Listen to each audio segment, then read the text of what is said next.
Hello guys, welcome to Vegetarian Backpacker. Thank you for tuning in again. I got a lot of requests for this series of video, which is how I moved to Canada. I think a lot of people think about moving countries, experiencing different cultures, and just trying to go to pastures green, I suppose. So I'm trying to make this series into how my experiences on shifting to Canada and staying in Canada as well.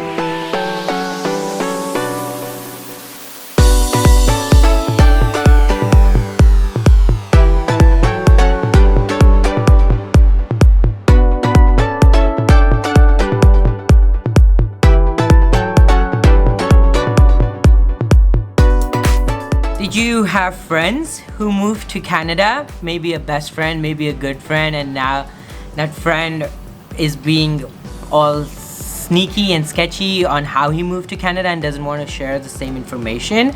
You know, you've tried messaging him, you've tried calling him, but he doesn't pick up, or whenever you try to ask him on, hey, I want to shift as well, but he tries to move around the conversation or tell you dumb things like, oh, it's just luck, maybe I got lucky. Well, today I'm gonna talk about genuinely on how I moved to Canada. And first things first, I'll take you through whether you're eligible to move to Canada or not before you start having dreams about moving to Canada, or before you start thinking about life in Canada and start preparing for these things. I think the most important thing is to know whether you're even eligible to move to Canada. So there are different ways on how you can move to Canada. It can be skill entry, it can be if you have a blood relation who stays in Canada, if you're getting married to a person who is already in Canada.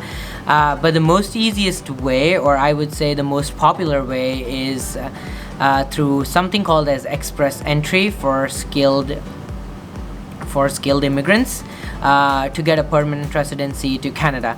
Obviously you can go through a work visa, or you can go try to study something in Canada, and those are just different ways. But I moved personally through the express entry system and I got a permanent residency.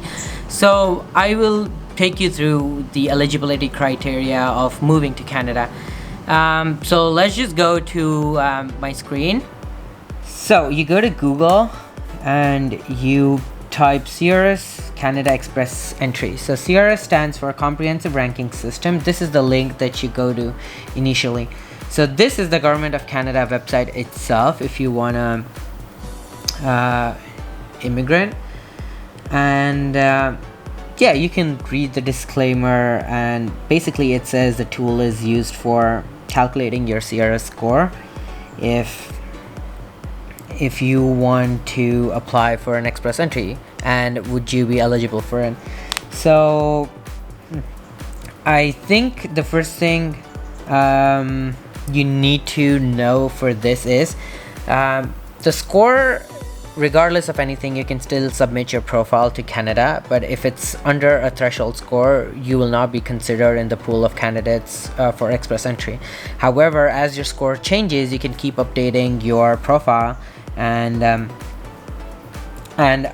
cutoffs keep coming each month, and if you're over the cutoff, or if you're at the cutoff, then you can move forward with your application. So the first thing that you do is you put in your marital status. If you put you're never married or are you single, the next thing is how old you are. Select your age. You can select, say, 19. What is the level of education? So always try to read this before you fill in. So it's either you earned a Canadian degree or diploma, or if you studied outside Canada, then you need an equivalent degree. So if you have, say, done your master's degree, then you click on master's. If you have earned a Canadian degree, probably not, but if yes, so if you have done that, it gives you a lot of score. Canada has two official languages, which is English and French, so you need to know at least one of them, and you need to give a test. So if your tests are less than 2 years old, you wouldn't be considered. Like if I click on no here, it would say based on your answers you're not eligible for express entry. So you click on yes. Even if you haven't given your test, it's fine. This is just something to know whether you're eligible to Canada or not. So just click yes. If you select English, you'll probably give your IELTS or IELTS as some people call it. So you select that. For scores, I think based on your understanding of how good your grasp is on the language, select a score. I think for most 9 is the highest that you can get. It's not out of 10, it's out of 9. But you can select anything. So suppose for speaking, if you feel that you're only a 7, select a 7. To listening, suppose you put at 8.5 to a 9. For reading, suppose you put the same, and for writing you put a 7. So I'll make a separate video for the IELTS, but just to give you a basic idea, speaking and writing is subjective, right? Because there will be a test instructor in front of you, or in terms of writing, there'll be a test instructor who checks your writing skills. So it definitely is subjective on what they score you. But listening and reading is usually an MCQ, which is a multiple choice question, and which should be pretty easy to score if you have had your education in English. So I think my scores were, I think overall, I think the average of all 4, I think I had an 8.5. I don't quite remember, but I'm pretty sure it was an 8.5 or an 8. But the test is pretty simple. I'll make a separate video on it. So for now, for the purpose of this video, select a score that you feel you're comfortable with. Do you have other language results? So I think I'm going to select not applicable if you haven't studied French, then, and if you're not going to give a French exam. I did not. So you can select not applicable. Work experience, this is the difficult part, right? The NLC is something, again, I can explain when it comes to work experience in a different video. But what it means to say is if you have had a professional work experience, it counts for Canada. If you're working within your family business, it's not counted as personal experience. Professional experience. So then you have to select no if you've just been working that. So if you have been, as it says, skilled work is managerial jobs, professional jobs, and technical jobs. So for now, I think if you say that you have worked, say, 2 years in a professional environment, select that. In the last 10 years, how many total years of foreign experience? If you have something, put it. I did not have it. I clicked on no. Again, this is not my score because I'm not 18 as well. But this is just a random score generator. So you can also get a certificate from a Canadian province, territory, or a federal body. At this point, I am pretty sure most of you guys don't have it, and hence you're watching this video on how to move to Canada. So click on no, and then you move forward to additional points. So these give you a lot of points if you have a valid job offer already in Canada. Again, I'm gonna assume this as no for the purpose of the video. Do you have a nomination certificate? No. So as I said in the start of the video, it becomes simpler and simpler if you have a spouse or a common law partner, or if you have already a job offer from Canada. But I think I'm gonna put it as no as well, and that's it. And you calculate your score.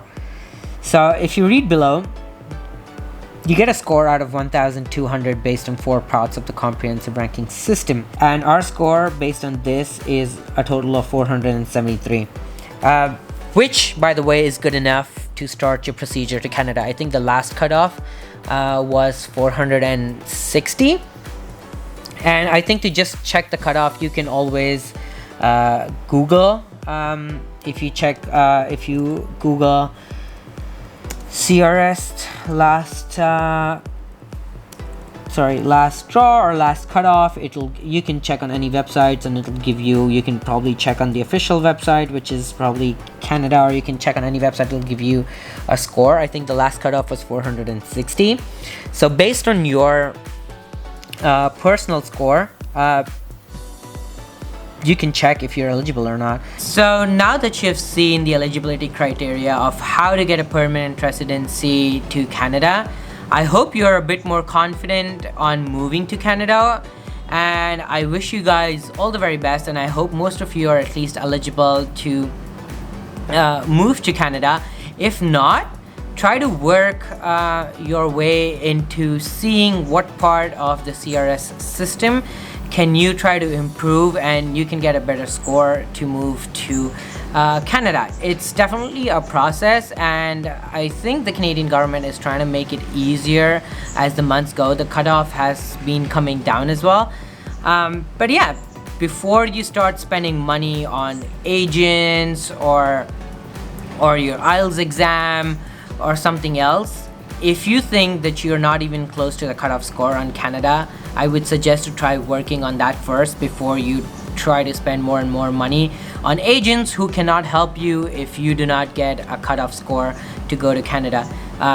Just as a disclaimer, I have never used an agent. I did all of my research on my own. I don't have a family member in Canada. I don't have friends in Canada, and I did not hire an agent to go to Canada. I did all the process on my own, and I would recommend all of you to do on your own as well. In future videos, in part of how to move to Canada series, I will take you through the different aspects of the CRS system or the different aspects of moving to Canada, and I hope all of it helps you. If you have any suggestions on this video or any future video, please let me know in the comment section.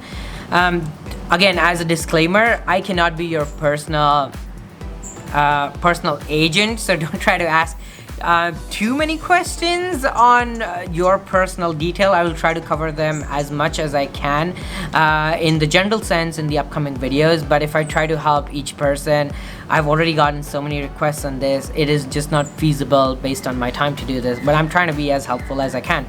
But please do leave a comment in terms of what you would like to see, and if you're having any doubts in a general sense on moving to Canada, and I can try to address them in future videos. Please do like, share, and subscribe. It really helps me. It's a new channel, and it really helps me grow. And thank you for all your love, and thank you for watching this video. Have a nice day.